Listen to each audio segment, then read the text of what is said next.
মমতা বন্দ্যোপাধ্যায় আজকে বলছেন যে দুটো আসন কংগ্রেস দেবে। কংগ্রেসের নেতৃত্ব দুটো আসন নিয়ে তৃণমূলের কাছে কি কংগ্রেস দলটাকে বিকিয়ে দেবে? বা দুটোর জায়গায় যদি চারটেও হয়, তৃণমূল কংগ্রেসের দয়ায় কংগ্রেসকে নির্বাচন লড়তে হবে। যেই তৃণমূল কংগ্রেস দিনের পর দিন পশ্চিমবঙ্গে কংগ্রেসকে ভেঙে টুকরো টুকরো করেছে, যে পশ্চিমবঙ্গে তৃণমূল কংগ্রেস আমাদের টিয়ারুল শেখকে খুন করেছে, তপন কান্দুকে খুন করেছে, দিনের পর দিন পঞ্চায়েত পৌরসভা ভেঙেছে, জায়গায় জায়গায় কংগ্রেসকে একদম ডেসিমেট করে দেওয়ার জন্য যা যা করার তাই করেছে, মিথ্যে মামলায় জেল খাটিয়েছে, সেই তৃণমূল কংগ্রেসের সাথে যদি আবার জোট করতে হয়, আমার মনে হয় এর থেকে সম্মানের সাথে মৃত্যুবরণ করে নেওয়া ভালো।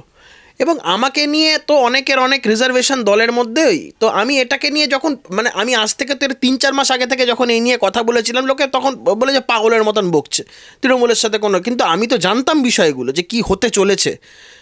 রাজনীতিতে এই জিনিসগুলো খুব ইম্পর্ট্যান্ট। এই এই এই এই কিছুটা দূরের বিষয়গুলোকে অনুধাবন করা, এটা যদি না করতে পারা যায় তাহলে রাজনীতি করার কোনো মানে থাকে না। আমি বারংবার সেই সময় থেকে বলে এসেছিলাম, যে নেতৃত্বকে সতর্ক করেছিলাম যে এই বিষয়গুলো হতে চলেছে।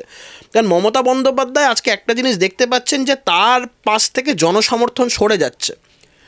মাইনরিটি ভোটের একটা বড় অংশ তারা তৃণমূলকে তাদের আর স্বাভাবিক মিত্র হিসাবে মনে করছে না।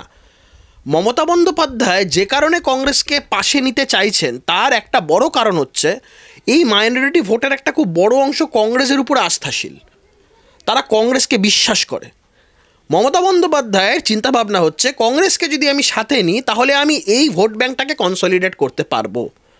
উল্টো দিকে আমাদের জায়গা যেটা, সেটা হচ্ছে আমরা যদি এখন জায়গায় জায়গায় কংগ্রেসটা প্র্যাকটিক্যালি বিভিন্ন জায়গায় মমতা বন্দ্যোপাধ্যায় ম্যাক্সিমাম জেলাতে ডেসিমেট প্রায় করে দিয়েছে, এর পরেও যদি আমরা তৃণমূল কংগ্রেসের দয়া দাক্ষিণ্যে যদি ভোট লড়তে যাই, তাদের রাজনৈতিক সুবিধার জন্য তারা চিন্তা করছে, কিন্তু আমরা তাদের রাজনৈতিক সুবিধা করে দেওয়ার জন্য যদি তাদের সাথে হাত মেলাতে যাই, পশ্চিমবঙ্গে আর যাই হোক মানুষ কংগ্রেসের প্রতি আস্থা রাখতে পারবে না। একদমই তাই। কংগ্রেস একা লড়লে কি হতো, এই রাজ্যের পরিস্থিতি, ভোট পার্সেন্টেজ যা রয়েছে, এবং এই জোট ধর্ম যদি বাস্তবে রূপান্তরিত হয় তাহলে তো বেশ কিছুটা আসনের নিরিখে কংগ্রেস এগিয়ে থাকবে। শূন্য পাবে, গতবার 2 ছিল, হয়তো 2 পাবে। গতবারও তো তৃণমূল বিজেপির বিরুদ্ধে লড়াই করে কংগ্রেস 2টো আসন পেয়েছিল। তো আমি বলছি যে হারানোর তো কিছু নেই। বিধানসভায় শূন্য হয়ে যাওয়ার থেকে তো আর খারাপ কিছু হতে পারে না।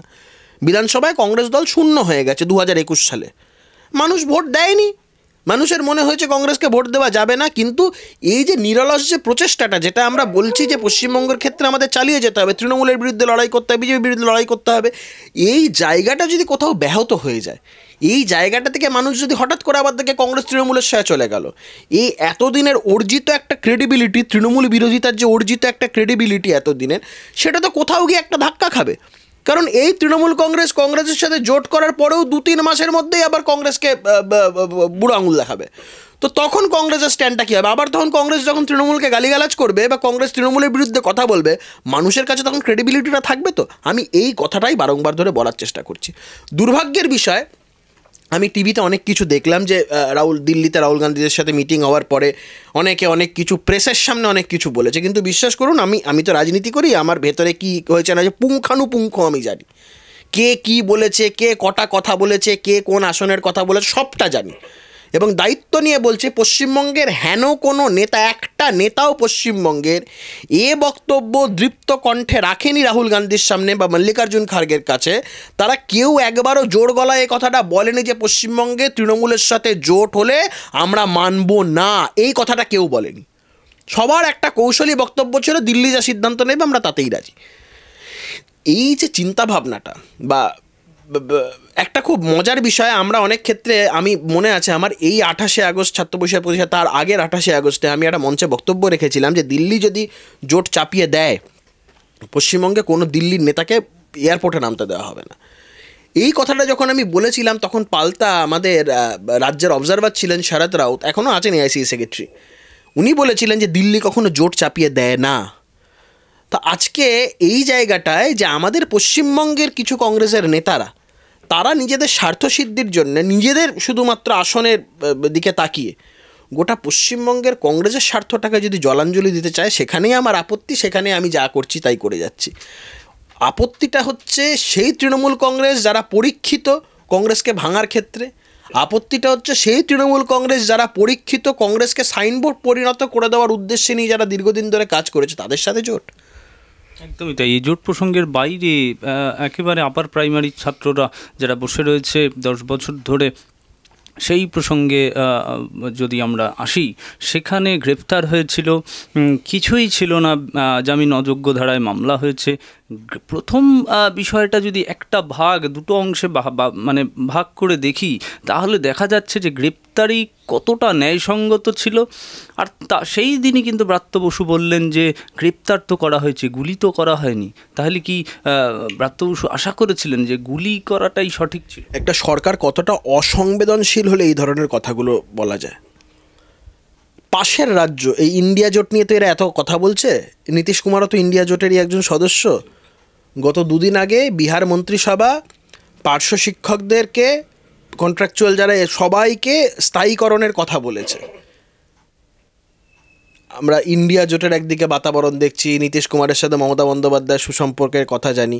উনি যেটা করতে পারলেন উনি কেন করতে পারছেন না? মানসিকতার প্রশ্ন। মানসিকতার প্রশ্ন হচ্ছে এটা যে ছেলেমেয়েগুলো রাস্তায় দিনের পর দিন বসে থাকবে, আন্দোলন করবে, সব কিছু করবে, মধ্যেখানে এক দুটো ফেরেববাজ, চিটিংবাজ পাঠিয়ে ওদেরকে বিভ্রান্ত করার চেষ্টা হবে। তারা যখন আন্দোলন করবে তাদের পুলিশ দিয়ে তুলিয়ে দেওয়া হবে। আমরা অতীতে এরকম অনেক আন্দোলন দেখেছি, কিন্তু কি হয়, তুললো, রাত্রিবেলা আবার ছেড়ে দিল। আমি সেদিনকে ওরা যখন অ্যারেস্ট হয়, ওদের বেশ কিছুজন আছে সংগঠন, তাদের সঙ্গে যোগাযোগ আছে। আমি সেদিন কলকাতায় ছিলাম না, কলকাতার বাইরে ছিলাম, তাদের সঙ্গে যোগাযোগ হয়। আমি কথা বলি যে ফোন টোন করে এদিকে জানতে পারি যে প্রথমে বলা হয় যে 8টা নাগাদ ছেড়ে দেওয়া হবে। তারপরে আমাকে 8:30টার দিকে ওরা ফোন করে বলে, দাদা মনে হচ্ছে ছাড়বে না। তখন আমি কলকাতার বেশ কিছু উচ্চপদস্থ যারা পুলিশ কর্তারা আছে তাদেরকে ফোন করার চেষ্টা করি। 1-2জন ফোনে কথা বলে, তারা বলে আমরা বিষয়টা দেখছি, এবং তার আধা ঘন্টা পর থেকে দেখি ফোনটা ধরা পর্যন্ত বন্ধ হয়ে যায়। আলটিমেটলি বুঝতে পারলাম যে ছাড়বে না। তো পরবর্তীকালে ওদের যা আগামী দিনে যে আইনি পদ্ধতিগুলো সেগুলো করেছে। মজার ব্যাপার সেটা হচ্ছে, ওই গোটা ঘটনাটার যদি ওরা যেটা বলছিল যে সিসিটিভি ফুটেজ রাখলে দেখা যাবে আমাদেরকেই টেনে হিজড়ে নিয়ে গেল, আমাদেরকেই টানতে টানতে কোথাও মারলো বা করলো, বললো আমরা নাকি মেরেছি। এবং যেই ছেলেমেয়েগুলোকে জেল খাটতে হলো তারা সবাই উচ্চশিক্ষিত। যেই ছেলেটিকে 4জন ছেলের মধ্যে একটি ছেলে, সেদিনকে আমার সাথে টেলিভিশন চ্যানেলে ছিল, সে বলছিল সে ফিজিক্সের মাস্টার ডিগ্রি করা ছেলে। সে বলছে আমাদের একটা ভয়াবহ দিন কেটেছে, আমাদের দিয়ে ওখানে বাথরুম পরিষ্কার করেছে জেলের মধ্যে, আমাদের গেছি বলেছে এই আমদানি এসছে, পাপোশ কাচানো হয়েছে। তো সেদিনকে ওদের আমি দেখছিলাম যে কষ্ট, দুঃখ, চোখে জল এসে যাচ্ছিল ওদের। একটা সরকার কতটা অসংবেদনশীল হলে, এক তো চাকরি দিচ্ছে না, দ্বিতীয়ত চাকরি চাইতে গেলে জেলের কুঠুরিতে পাঠিয়ে দেওয়া হচ্ছে। প্রশ্নটা সবটাই মানসিকতার। একদমই তাই। আমি একদম শেষ করব, এই রাজ্যের অমিত শাহ এসেছিলেন, শহরে ছিলেন তিনি, বৈঠক হয়েছে, 35টা আসনের টার্গেট বেঁধে দিয়েছে।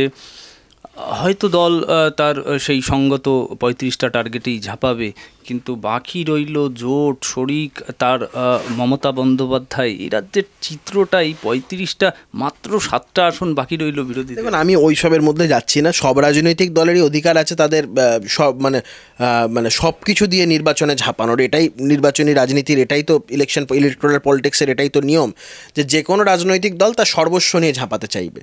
তো তাদের 35টা বা 40টা বা 42টা যে কেউ যেটা বলতে পারে, সেটা নিয়ে কোনো অসুবিধা নেই। এবং এই কনফিডেন্সটা বা এই অ্যাফার্মেটিভ চিন্তাভাবনাটাই সবার মধ্যে থাকা উচিত, এই পজিটিভ থিঙ্কিংটাই সবার মধ্যে থাকা উচিত। আমি সেটার মধ্যে যাচ্ছি না। ব্যাপারটা সেটা হচ্ছে, পশ্চিমবঙ্গে এই মুহূর্তে মানুষ একটা খুব দৃঢ়ভাবে একটা অল্টারনেটিভ খুঁজছে তৃণমূল কংগ্রেসের। মানুষ চাইছে এই সরকারটাকে উৎখাত করতে, মানুষ চাইছে এই চোর জোচ্চোরদেরকে এখান থেকে বিতাড়িত করতে। কিন্তু যে একটা শক্তপোক্ত অল্টারনেটিভ, যে বিকল্প, সেই বিকল্পটা খুব ইম্পর্টেন্ট। আমি বেশ কিছুদিন আগে বলেছিলাম, এখনও বলছি, সবসময় বলছি, যে পশ্চিমবঙ্গে এই মুহূর্তে নিড অফ দি আওয়ার হচ্ছে বিকল্প রাজনীতি। সেটা কি ফর্মে হবে, কি না হবে, এই নিয়ে বিভিন্ন মানুষজন তারা চেষ্টা করছে। তৃণমূল বিরোধী বিভিন্ন রাজনৈতিক দলের বেশ কিছু মানুষজন আছে যাদের তৃণমূল কংগ্রেসের আন্দোলন, তৃণমূল কংগ্রেসের বিরুদ্ধে লড়াইয়ে তাদের নিয়ে প্রশ্ন থাকতে পারে না। এরকম বেশ কিছু মানুষজন তারা একটা নিরলস প্রচেষ্টা করছে যে একটা শক্তপোক্ত বিকল্প জায়গা, একটা শক্তপোক্ত বিকল্পের।